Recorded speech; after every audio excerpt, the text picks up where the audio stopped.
사람들이 그런 말을 많이 해요. 그래서 애들이 변화됐냐? 그래서 애들이 교회 나오냐? 네. 사람이 태어나서 밥을 먹는데 이유가 필요할까? 우리가 그 자녀들한테 밥을 해줄 때 건강하게 살으라고, 아프지 말라고 밥 주는 거잖아. 너는 개선의 여지가 없으니까 그만해야 된다? 저는 이게 좀 말이 안 된다고 생각해요. 그럴수록 더 교회가, 우리 크리스천들이 그런 아이들을 품어주고 사랑해줘야 더 마음이 먼지가 안 쌓이고 촉촉해질 거 아니에요, 그나마. 전 그 생각 하나로 이 사역을 견뎌내고 있어요. 안녕하세요. 내가 매일 기쁘게 신현준입니다. 흔히 한국인들은 밥심으로 산다고 하잖아요. 그래서 만나는 사람마다 밥 먹었니? 라고 안부를 물을 정도로 밥 한 끼에는 사랑과 관심이 담겨 있는데요. 오늘 모실 분은 힘들고 지친 청소년들에게 따뜻한 집밥 한 끼를 대접하고 있는 그런 분입니다.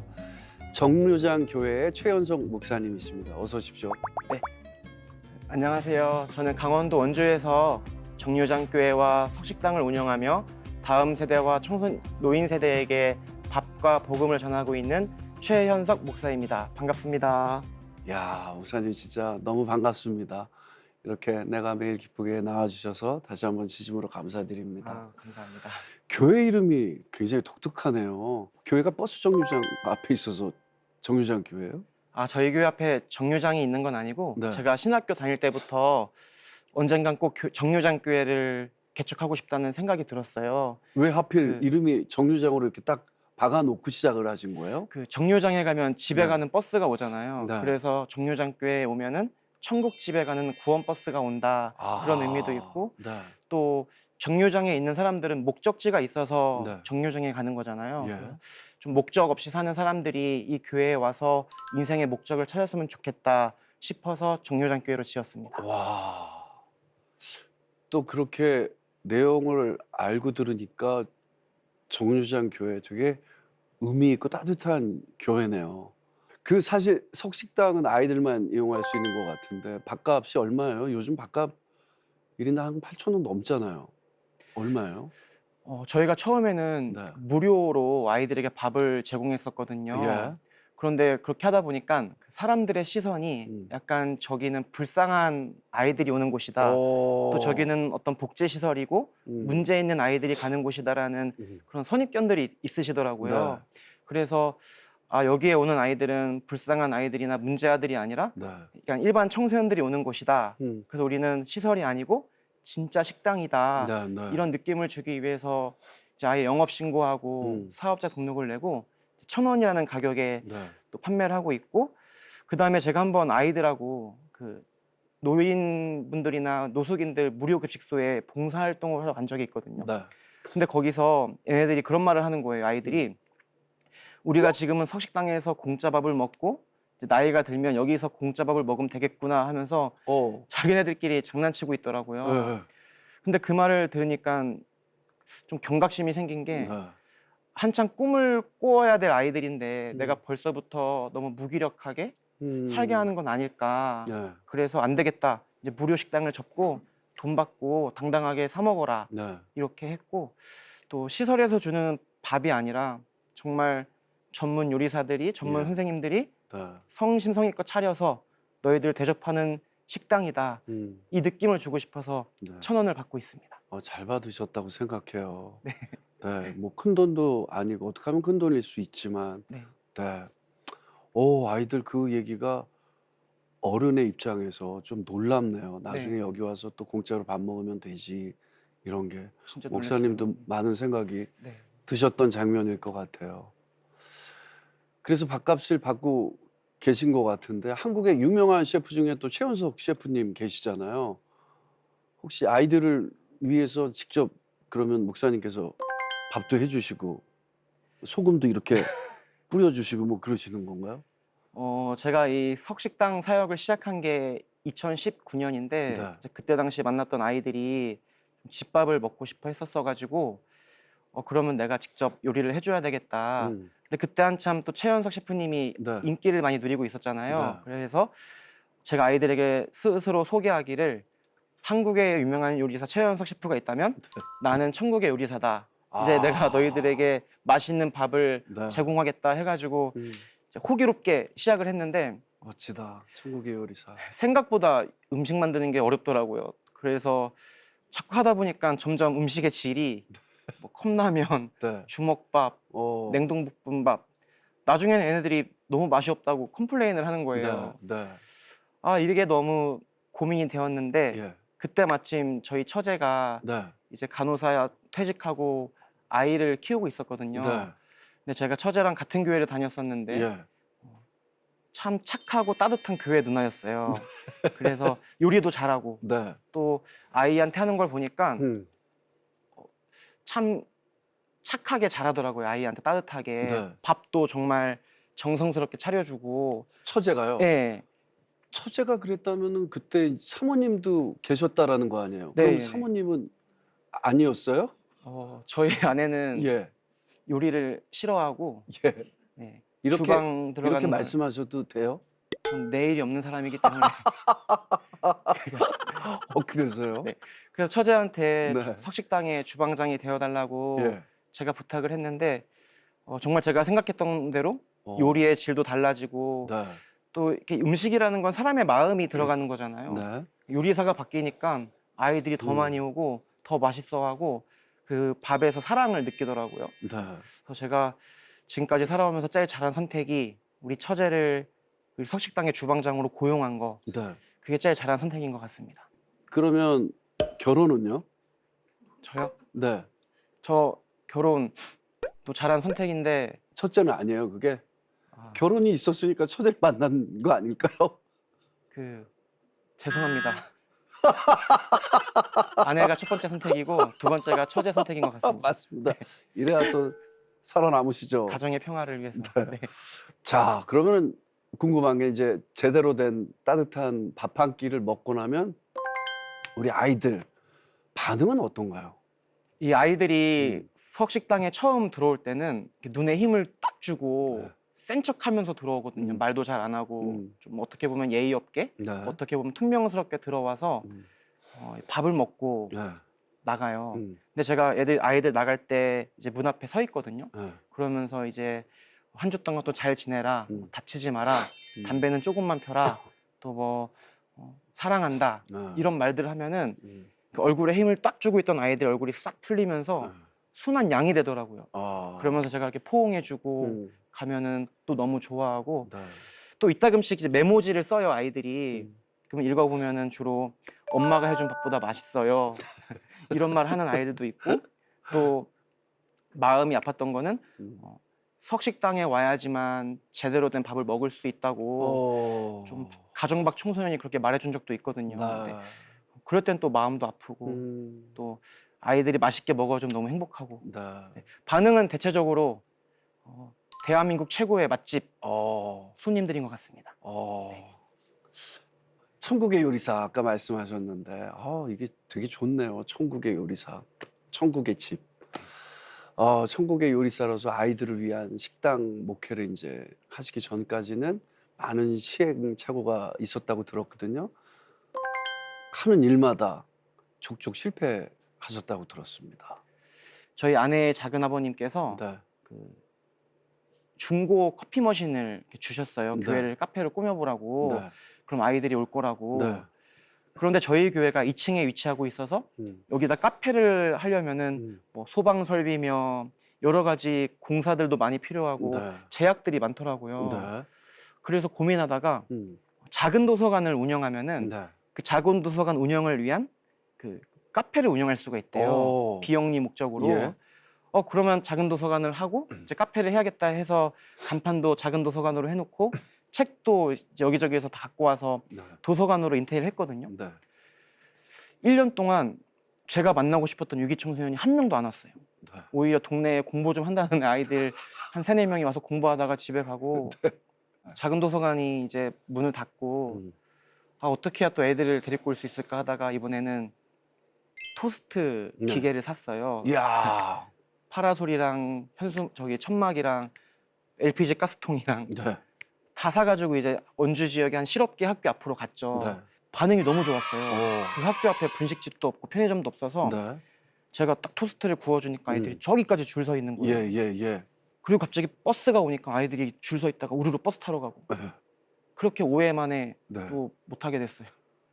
야, 쉽지 않네요. 그 다음에는 또 어떤 버전으로 그럼 도전하신 거예요? 그러다가 제가 생각한 게 네. 내가 잘하는 걸 해보자 하게 된 거죠. 사실 제가 뭐 토스트 굽는 사람도 아니고 네. 도서관 사서도 아니잖아요. 네. 내가 잘하는 게 뭐가 있을까 하다가 저는 햄버거를 굉장히 좋아하고 이게 또 햄버거 집에서 오랫동안 일을 했었어요. 네. 아르바이트를. 네. 그럼 애들 햄버거를 한번 사줘 볼까. 오, 토스트보다 힘들지 않아요? 네, 그런데 또 이제 그런 생각이 들어와서 네. 명함을 만들었어요. 어떻게요? 많이 힘든 너에게 음. 따뜻한 햄버거를 주고 싶다. 어. 그러면서 뒷장에다가 음. 햄버거 전도사 최연석 여기로 전화 주면 네. 무조건 햄버거 사준다. 어. 그렇게 아이들에게 하굣길에 가가지고 무작정 나눠줬어요. 예. 그런데 진짜로 연락이 오는 거예요. 네. 그래서 아이들을 만나서 햄버거를 사줬는데 그때 당시 만났던 아이들이 한 30명이 넘어요. 예. 근데 하나같이 다 무리지어 다니고 네. 무섭게 생기고 어. 갈 곳 없는 아이들. 음. 그러니까 얘네들이 일반적인 아이들이라면 연락을 안 하겠죠. 네. 제가 누군지 알고 햄버거 사달라고 연락하겠어요. 근데 무서울 게 없고 심심하니까 연락을 했나 봐요. 그렇게 이제 한두 번 매장에서 햄버거 사주다 보니까 네. 돈이 너무 많이 들더라고요. 엄청 들죠. 네. 그래서 제가 용기를 내서 얘들아 전도사님 교회에 가서 햄버거 먹자. 네. 오늘은 포장해서 먹자 해가지고 교회로 데리고 왔어요 아이들. 예. 그러니까 처음으로 위기 청소년들이 정류장교에 발을 내딛는 순간이거든요. 네. 근데 막상 와 보니까 저희 교회 같은 경우는 일반 교회처럼 인테리어를 안 해놓고 카페처럼 꾸며놨어요. 네. 그러니까 오니까 너무 좋은 거예요 애들이. 음. 아지트 삼기에. 네. 그래서 와서 이제 주구장창 햄버거 먹고 네. 하면서 이제 본격적으로 정류장교회에 위기 청소년들이 드나들기 시작했습니다. 네. 3번 만에. 야, 결국 아이들을 정류장 교회로 하나님 품 안으로 이렇게 오게 만드셨네요. 네. 참 귀한 발걸음입니다. 그런데 왜 하필이면 또 위기 청소년들에게 집밥을 대접하고 싶었을까요? 어릴 때부터 뭐 영향받은 일 같은 게 있으셨어요? 제 마음속에 좀 위기 청소년들, 네. 취약계층 아이들이 제 마음속에 자리를 잡게 된 계기가 있는데 네. 저희 어머니께서 제가 초등학생 때 저를 데리고 집 옆에 있던 보육원에 네. 봉사활동을 데리고 가신 적이 있어요. 예. 그런데 거기서 이제 뭐 빨래도 하고 봉사활동하고 네. 그 아이들하고 다 같이 밥을 먹었거든요. 네. 되게 식판에 밥이 나오는데 보통 밥이라고 하면은 고기 반찬도 있고 또 이렇게 맛있게 되는데 네. 그 식판에서 제일 맛있는 반찬이 메인 반찬이 김치볶음이었던 거예요. 네. 근데 어린 제가 제 마음속에 얘네들은 고기를 못 먹고 김치볶음 이런 것만 먹는구나. 그게 너무 마음이 아팠던 것 같아요. 네. 그래서 그때부터 내가 좀 보육원 다니는 친구들을 살펴야 되겠다 네. 싶어서 그 반에 있던 보육원 친구들을 데리고 같이 놀기도 하고 네. 또 축구도 하고 네. 그리고 심지어는 저희 집에도 데리고 왔었어요. 초등학생 때부터. 그러면서 또 같이 밥을 먹는데 사실 뭐 저희 집도 형편이 괜찮은 게 아니어서 미역국을 끓이면은 보통 이제 잘 사는 집은 소고기를 토핑으로 넣잖아요. 네. 소고기 미역국. 근데 저희는 그런 형편이 안 되니까 보통 이제 조개나 네. 그 마른 새우 같은 걸 미역국에 넣으셨어요 어머님이. 근데 제 그 보육원 친구가 그걸 먹더니 너무 맛있어 하면서 미역국에 이런 것도 들어가냐고. 너무 마음이 아프더라고요. 그래서 그때부터 좀 이런 친구들을 돕고 싶다라는 마음이 생겼고. 진짜 주님의 시선처럼 목사님의 시선은 아이들한테 머물러 있었네요. 네. 네.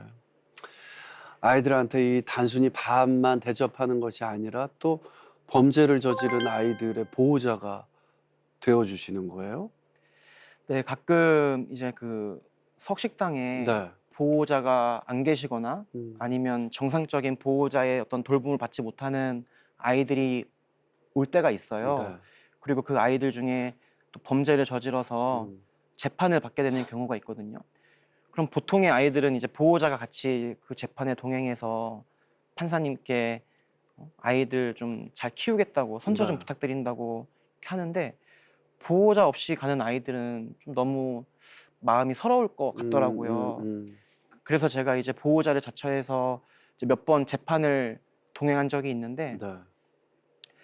그때 판사님이 그 아이한테는 오히려 칭찬을 해주시더라고요. 예. 이 아이가 절도죄로 이제 재판을 받게 됐는데 너가 보호자의 따뜻한 돌봄 없이 그래도 이만큼 커준 거면 정말 잘 살아준 거다. 야, 고맙다. 판사님 너무 네. 멋지다. 이렇게 이야기해 주시고 또 저를 이렇게 보시더니 환하게 웃으시면서 오늘 재판 이제 선고를 내리는데 목사님께 이 아이를 부탁하겠습니다. 네. 이 아이의 보호자가 되어주셔서 네. 1호 처분을 내려줄 테니까 이 아이를 잘 보호해 주세요.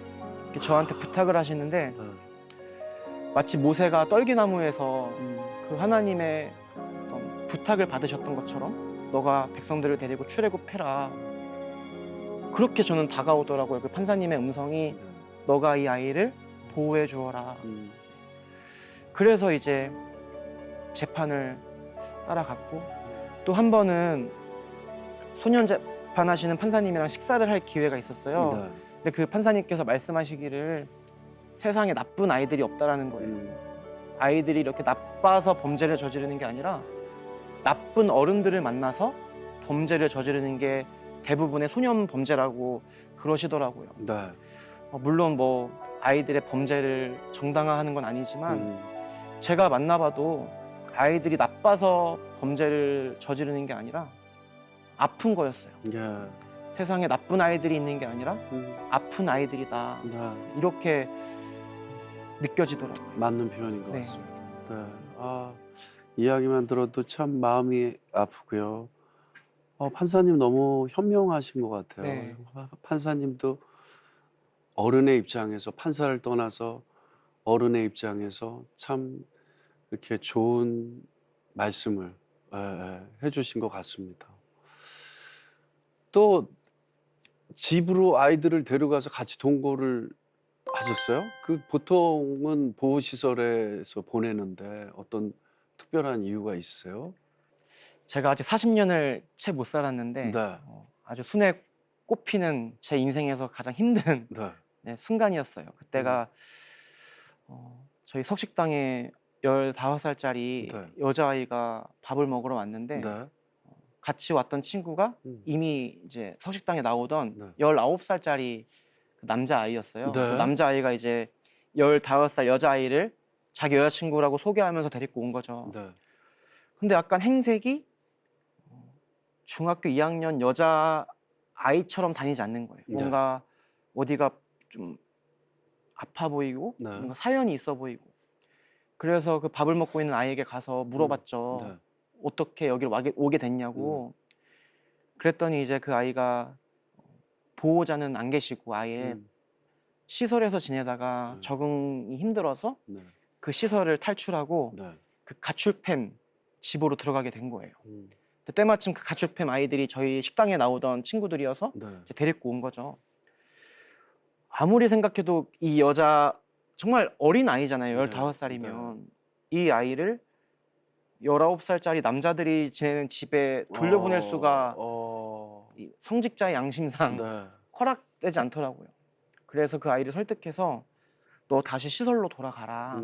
내가 좋은 데 알아봐 주겠다 했더니 절대 시설로는 안 가고 싶다라는 거예요. 네. 가면 또 통제도 있고 여러 가지 어려움도 있고 그래서 제가 그 아이의 입장에서 생각을 해봤어요.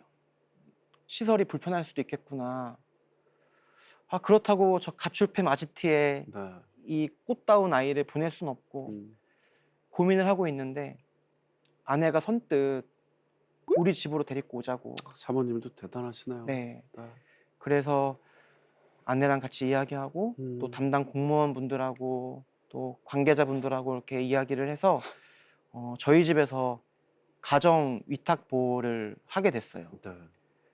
그렇게 해서 이제 그 아이를 집으로 데리게 됐는데 저희 부부가 사실 난임 부부거든요. 네. 그래서 아이가 없는 상황에서 키워보지 못한 상황에서 한참 그 그 사춘기 아이, 그것도 사회물이 많이 들은 음, 어떻게 보면 망아지 같은 예, 그런 아이를 집으로 들이니까 진짜 우여곡절이 많았어요. 예, 그래서 너무 힘들더라고요. 그때 또 아내한테도 미안하고 네, 또 장모님한테도 미안하고 어, 처갓집 식구들한테도 미안하고 네, 그때가 좀 많이 힘들었던 것 같아요. 이 아이에게 가장 많이 했던 말이 있다면 어떤 말일까요?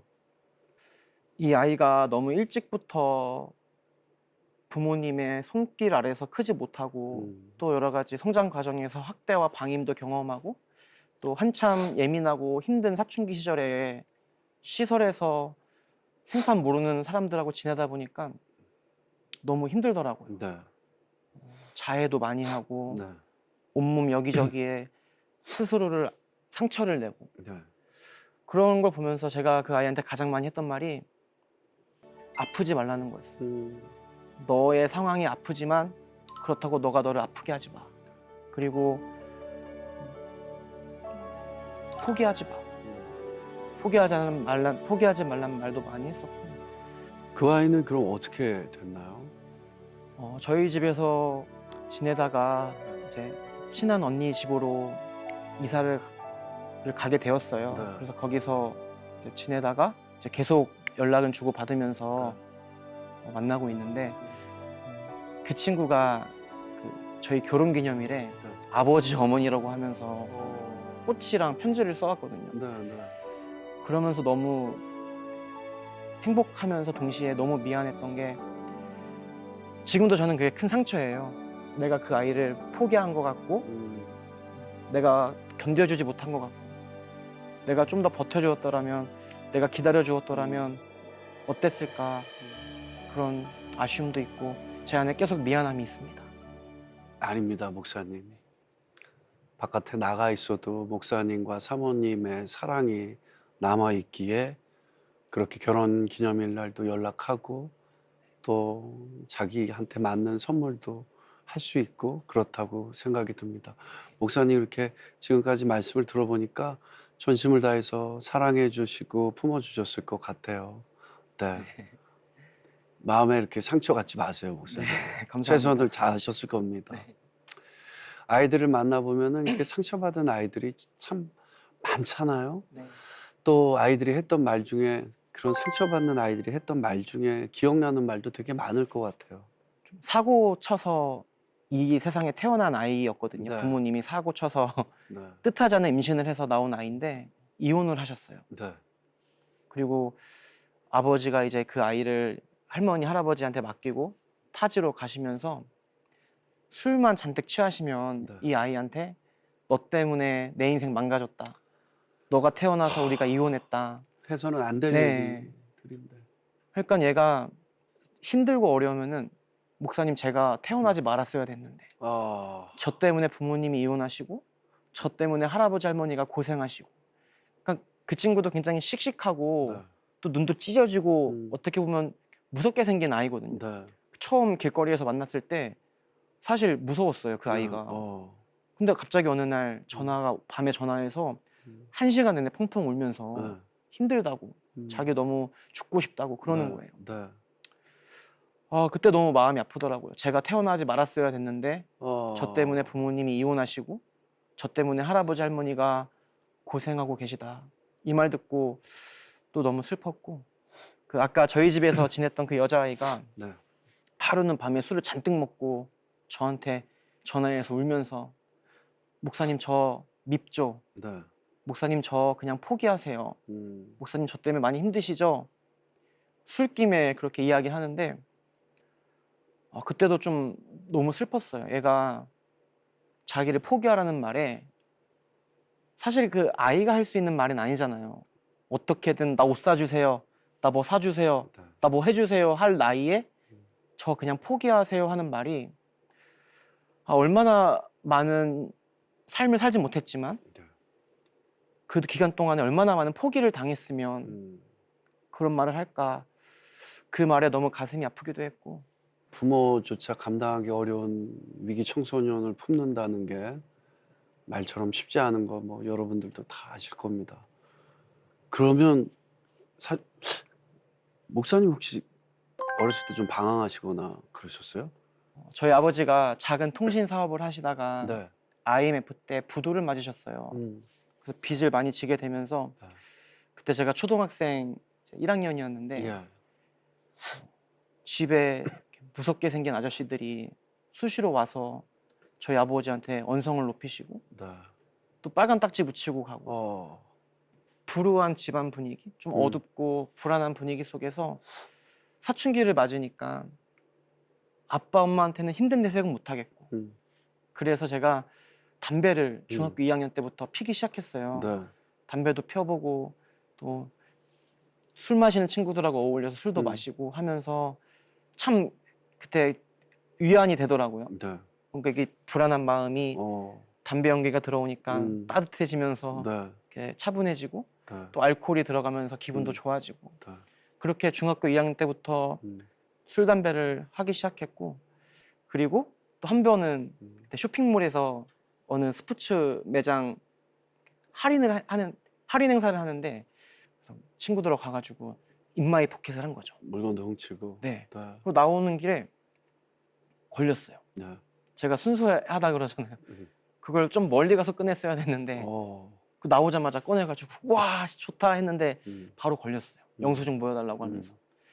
그래가지고 이제 그 관계자분이 경찰에 신고 안 할 테니까 부모님 모셔와라 네. 해가지고 부모님이 이제 처리해 주시고 그 매장 싹 청소하고 집에 갔는데 그렇게 무서우셨던 저희 아버지가 네. 저를 보자마자 제일 먼저 하셨던 말씀이 눈을 못 마주치시고 어. 얼른 씻고 가서 밥 먹어 어. 찌개를 끓여 놓으셨더라고요. 아버님이 직접. 예. 샤워하면서 또 엄청 울었어요. 어. 내가 다시는 일탈을 하지 말아야 되겠다. 음. 그때 만약에 아버지가 저를 때리거나 욕하셨으면 더 더 삐뚤어졌겠죠. 삐뚤어졌을 것 같은데 그때 그 사건 그 씻고 가서 밥 먹어 하고 찌개를 끓여주시는데 그 찌개 한 그릇에 제가 다 정신 차리고 좀 살게 되었던 것 같아요. 네. 그래서 짧은 방황을 음. 이제 그때 마치게 되었습니다. 네. 그때 당시 목사님은 힘드셨을 테지만 그 아버님의 그 따뜻한 말 한마디 그리고 아버님께서 직접 만드셨던 된장찌개가 지금의 목사님이 하고 있는 일과 연결이 되지 않았나라는 생각도 들게 됩니다. 네. 지금의 식당 목회를 하기까지는 목사님께서 신앙생활에 영향을 많이 받으셨을 것 같은데 어떠세요? 아버지의 그 따뜻한 말 한마디가? 제가 지금의 정류장교회와 또 석식당 사역을 하게 됨에 있어서 네. 아버지 어머님이 차려주신 밥상이 음. 가장 큰 역할을 했던 것 같아요. 제 아버지께서 2018년도에 갑자기 돌아가셨거든요. 네. 심장 질환으로 돌아가시면서 음.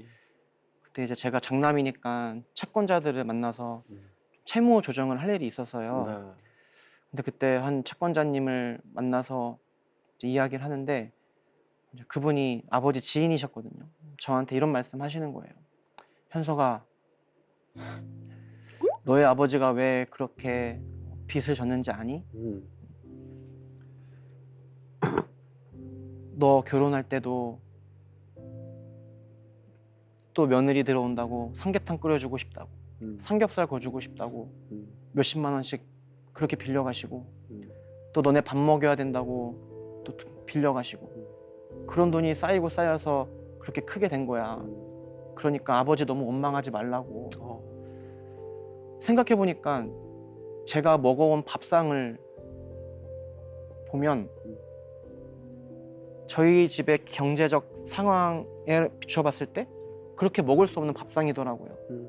고기 반찬들과 또 생선찌개들 또 도시락도 정성스럽게 싸주시고 이제 그 생각을 하니까 너무 마음이 먹먹하면서 아버지께 죄송했고 또 너무 감사했고 나도 아버지한테 받은 밥상처럼 내가 만나는 아이들에게 차려주고 싶다라는 그런 계기가 되었던 것 같아요.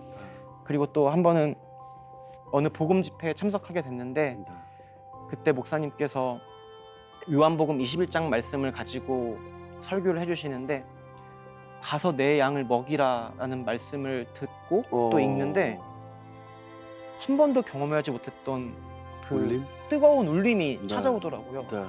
근데 그 복음 집회하던 교회가 한국에서 대형 교회에 속하던 큰 성전이었는데 제가 설교 시간에 그 큰 성전을 떼굴떼굴 구르면서 울면서 하나님을 인격적으로 만났어요. 그동안 제가 살아온 일들이 주마등처럼 지나가면서 예. 좀 회심을 경험하게 된 거죠. 가서 내 양을 먹이라. 현서가 너가 가서 내 양을 먹이라. 가서 내 양을 먹이라. 이 세 번의 음성이 제 마음에 강하게 울려 퍼지면서 아 그래 내가 먹이는 사역을 해야 되겠다. 와. 이 하나가 다 연결되더라고 퍼즐처럼. 네. 아빠의 밥상을 가지고 먹이는 사람이 되어야 되겠다. 그럼 목사가 되어야 되겠다 생각을 했고 또 저희 고향교회 네. 그 지금은 은퇴하신 원로 목사님께서 밤에 전화가 온 거예요. 네. 제가 그때 이제 신학생이었는데 어느 주치자분이 교회로 전화를 와가지고 자살하겠다고 밤늦게 연락을 한 거죠. 예. 근데 그럼 보통은 그냥 무시하거나 뭐 누가 술김에 또 그러나 보다 하고 전화를 끊을 텐데 그 원로 목사님께서 거기를 가보셔야 되겠다는 거예요. 왜냐면 술 취한 사람이 죽겠다고 소동을 부리니까 네. 목회자가 돼서 어떻게 외면할 수 있겠냐. 네. 그때 사모님도 말리고 전도사님도 말렸어요. 네. 그 사람이 누군지도 모르고 술 취했고 위험할 수도 있는데 왜 가시냐. 그랬더니 그 원로 목사님께서 사람이 목사를 찾는데 왜 안 가냐 하고 가시면서 이제 저랑 전도사님을 데리고 갔거든요. 예. 근데 갔는데 이제 아니나 다를까 그 사람이 이제 취객인데 네. 난동 피우면서 막 소동을 부렸어요. 근데 그때 목사님께서 한쪽 팔과 다리를 못 쓰셨거든요. 네. 그 불편한 몸으로 그 사람을 이렇게 안아주시는 거예요. 괜찮다고, 괜찮다고 얘기해 보시라고. 그 모습을 제 눈으로 목격하면서 목사는 저래야 되는구나. 사람을 대하는 태도가 저래야 되는구나. 아무리 연약하고 아무리 술 취하고 아무리 난동을 피울지라도 목사는 저렇게 안아줘야 되겠구나. 그런 경험들을 하면서 지금의 정류장교회 석식당 그리고 지금의 제가 만들어진 것 같습니다. 아무래도 한 영혼을 사랑하는 목사님의 모습을 통해서 예수님의 사랑을 많이 느끼셨을 텐데요. 목사님이 또 나이들 곁에 없으면 너무 외로울 것 같다라는 생각이 듭니다. 그렇지만 목사님도 또 인간인지라 상처 많이 받고 포기하고 싶은 순간들도 있을 것 같아요. 무엇보다 저를 제일 힘들게 하는 게 뭐냐면 이 아이들이 좀 나아져야겠다. 네. 좋은 세상을 살아야 되겠다라는 자립의 의지가 없다라는 거예요. 네. 근데 그 마음도 이해가 되는 게 한 번도 따뜻한 삶을 살아보지 못했잖아요. 나은 삶을 살아보지 못했으니까 내가 어떤 삶을 살아가야 되겠다라는 목표 의식도 없고 그냥 오늘 뭐 알바를 가서 돈을 벌었어. 그럼 그거 오늘 쓰고 내일은 또 내일 고민해보고 일찍이 이런 삶을 살게 되는 거죠. 네.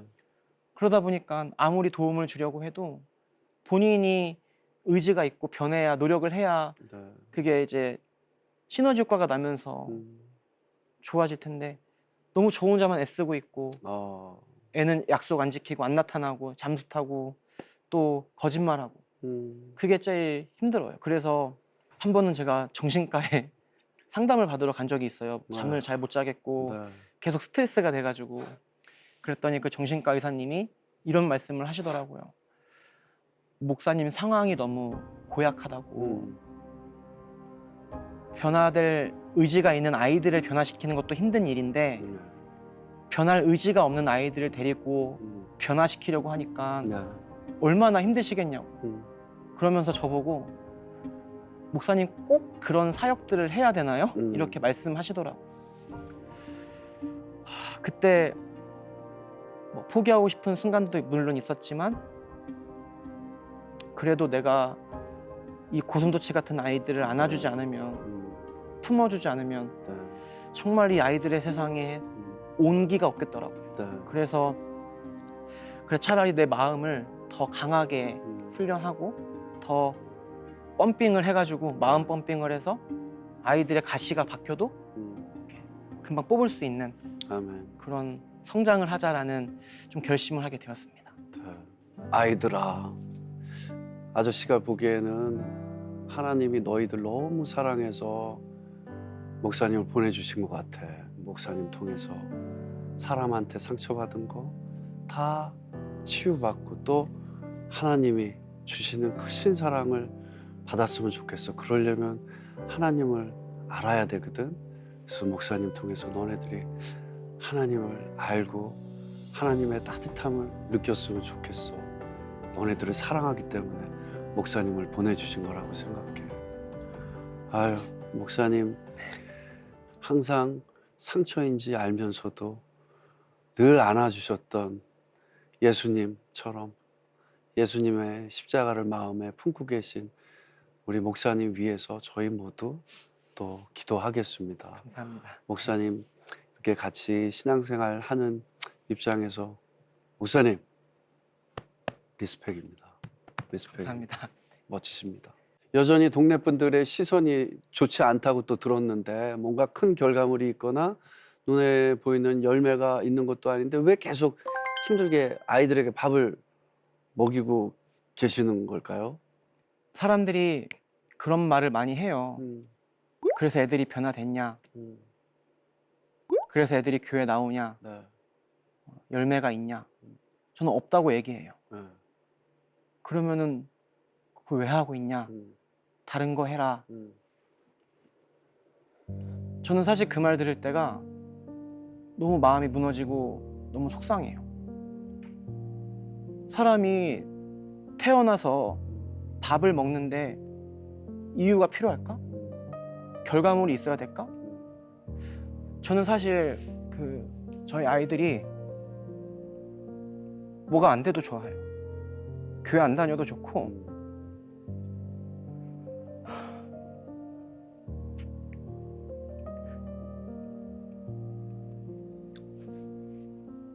저는 그렇게 아이들한테 요구하면 안 된다고 생각해요. 우리가 그 자녀들한테 밥을 해줄 때 말 잘 듣는다고 밥 주는 거 아니잖아요. 건강하게 살으라고 아프지 말라고 밥 주는 거잖아요. 저도 그 마음으로 그 아이들 밥을 해주는 거예요, 사실. 그래서 저는 아이들한테 교회 나오라고 말 안 해요. 근데 애들이 이제 밥 먹고 오면은 여기가 교회인 거 알잖아요. 근데 제가 교회 나오라고 말을 안 하니까 오히려 애들이 너무 좋아하더라고. 그렇게 생각해요. 교회 나오게 하려고 밥 주나 보다. 근데 전 아이들한테 설명해요. 난 너네 교회 나오는 거 싫어. 오히려 내 속 더 썩일 거잖아. 그냥 밥만 먹고 가. 이렇게 말하는데 세상이 참 속상한 게 뭐냐면 그 기브 앤 테이크 문화, 말 잘 듣는 애들, 사랑받을 자격이 있는 애들은 참 예뻐해줘요. 그리고 내가 사랑을 줬을 때 돌려받을 수 있는 애들은 정말 한없이 사랑해주죠. 그런데 이 아이가 변화될 기미도 안 보이고 사랑받을 자격도 없어 보이고 내가 이런 걸 줬을 때 나에게 뭘 안 해줄 것 같아. 이러면은 이제 아이들 표현 따라 손절을 하잖아요. 저는 이게 너무 속상한 문화인 것 같아요. 그리고 이런 문화들이 우리 교회 안에서도 크리스천들에게도 인간관계에서 작용한다는 게 좀 너무 슬픈 것 같아요. 예수님께서 우리를 사랑하실 때 기브 앤 테이크로 사랑하신 게 아니라 맞아요. 그냥 내어주신 거잖아요. 맞아요. 제가 만난 예수님은 저는 그렇게 가르쳐 주셨어요. 현서가 뭘 바라지 말고 기대하지 말고 그냥 밥 먹여라. 내 양을 먹여라. 열매는 내가 알아서 내가 맺어줄게. 밑 빠진 항아리에 물 붓는 거다라고 말씀하시는 분이 계셨어요. 그런 말 자꾸 들으면 저도 흔들릴 때가 있거든요. 같이 일하시는 우리 처제나 우리 동역자들 또 제 사역에 후원해 주시는 분들에게 면목 없을 때도 많아요. 이렇게 열심히 밥을 해주시고 정말 피땀 흘려 번 돈을 보내주시는데 아이들이 변화되지 않고 오히려 사고만 치고 교도소 가고 그럴 때마다 면목 없는 건 사실이에요. 그런데 또 한편으로는 오기가 생기는 거예요. 그럼에도 더 사랑해주면 좋겠다. 밑 빠진 항아리에 물을 안 부어주면은, 항아리가 구멍 났다고 물을 안 부어주면은 그 항아리는 마르게 되고 먼지가 쌓이고 결국엔 더 심하게 깨질 거 아니에요. 그러니까는 밑 빠진 항아리에 물을 부어주면 비록 물은 새나가지만 계속 젖어 있잖아요, 촉촉하게. 저는 우리 아이들의 마음이 그렇다고 생각해요. 정말 성장 과정에서 많은 어려움들을 겪고 아픔을 겪으면서 구멍이 많이 나 있거든요, 아이들이. 근데 여기다가 또 사춘기까지 겹치면서 얼마나 힘들까, 이 아이들의 삶이. 얼마나 복잡하고 얼마나 불안하고 얼마나 소용돌이칠까. 그런데 밥을 안 준다? 사랑을 안 준다? 넌 변화될 기미가 안 보이니까, 너는 개선의 여지가 없으니까 그만해야 된다? 저는 이게 좀 말이 안 된다고 생각해요. 그럴수록 더 교회가, 우리 크리스천들이 그런 아이들을 품어주고 사랑해줘야 더 마음이 안져질, 더 마음이 먼지가 안 쌓이고 촉촉해질 거 아니에요, 그나마. 전 그 생각 하나로 이 사역을 견뎌내고 있어요. 밑 빠진 항아리일지라도 내가 계속 젖게 해줘야 되겠다. 촉촉하게 만들어줘야겠다. 사실 목사님 이야기를 들으니까 대한민국의 어른으로서 되게 부끄럽다라는 생각이 듭니다. 저희들도 책임을 느껴야 될 것 같고요. 이렇게 목사님처럼 열심히 봉사하시는 분들한테 나는 못하고 있음에도 불구하고 이래라 저래라 하는 어른들, 그리고 그런 시선, 많은 것들이 좀 변화돼야 된다라고 생각을 합니다. 목사님이 이 일을 하시면서 끝까지 지치지 않았으면 좋겠습니다. 감사합니다. 네. 마지막으로 어떤 비전과 기도 제목이 있는지 함께 나눠주세요. 저희가 진짜 전심으로 기도하겠습니다. 제 비전은 한국 교회가 취약계층들, 위기 청소년들, 또 독거 어르신들, 또 정말 사회적 문제잖아요. 한국 교회가 교회에 다음 세대는 없고 어르신들만 있다고 하면서 문제 제기를 하는데, 물론 문제지만 저는 오히려 그 교회에 계시는 어르신들을 더 많이 보살피고 사랑해야 된다고 생각하거든요. 왜냐하면 그 어르신들에게 다음은 없잖아요. 죽고 나면 끝이니까. 그래서 더 어르신들을 돌봐야 된다고 생각해서 저희 정류장교회가 위기청소년 사역뿐만 아니라 독거 어르신 사역도 이제 같이 하게 되면서 되고 하고 있거든요. 너무 좋네요. 네. 그러면서 이제 어르신들도 올 수 있는 석식당을 만들고 싶어서 좀 1층으로 이사를 준비하면서 기도하고 있어요. 또 특별히 독거 어르신들과 위기 청소년들과 취약계층이 많이 머물고 있는 동네에 이사를 가서 거기서 정류장교회와 서식당 제2막을 열어보자, 이런 비전을 품고 있어서 좀 기도해 주셨으면 좋겠고, 또 저와 함께하는 동역자들, 저희 아내와 처제와 또 서식당 봉사자들, 성도님들, 정말 끝이 안 보이는 사역들을 하고 있어서 많이 지치고 힘드실 텐데 지치지 않도록 더 넓고 깊고 따뜻한 사랑으로 이 일을 감당할 수 있도록 기도해 주셨으면 좋겠습니다. 네. 오늘 목사님하고 이렇게 말씀 나누면서 참 따뜻한 시간이었던 것 같습니다. 목사님, 진짜 지치지 마십시오. 네, 기도하겠습니다. 감사합니다. 귀한 간증 나눠주셔서 감사드리고요. 주님 안에서 사랑합니다. 저도 사랑합니다.